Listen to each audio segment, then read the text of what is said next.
আজকে করব ছোলে ফুরুলি করছি, বেসন বড়া, আলু, মাছ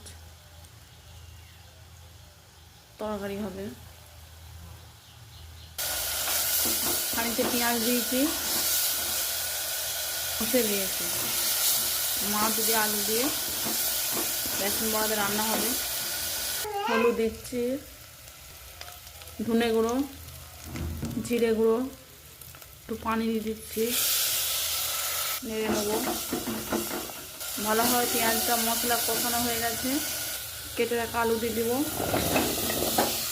দিচ্ছি বড়ো পটল ভাজা, গোটা লঙ্কাকে দিয়ে দিলাম, নুন, হলুদ। কড়াটায় মাছ ভেজেছিলাম, ওইলে কড়াটা এরকম হয়ে রয়েছে। পটলকে দিয়ে দিচ্ছি, কষে পানি দিয়েছি, এবার লঙ্কা দিচ্ছি 3টে। পটল ভাজা হয়ে এসছে, ভেজে রাখা মাছ এই তরকারির মধ্যে দিয়ে দেবো। মাছের তরকারি হচ্ছে।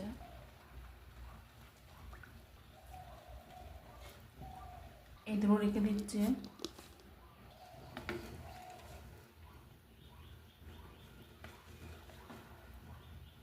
বেসন বড়া বা ফুরুলি করে রেখেছিলাম, দিলাম।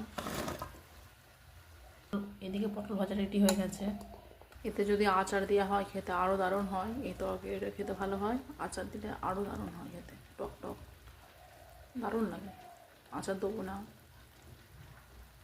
নর্মালি করছি। এখানে আচার দিয়ে দেখাবো তরকারিটা রান্না। 2 দানা চিনি দিচ্ছি স্বাদের জন্য। আলু, মাছ, বেসন বড়া রান্না রেডি হয়ে গেছে। ঢাকনা লাগিয়ে দিলাম। বাই বাই বন্ধুরা।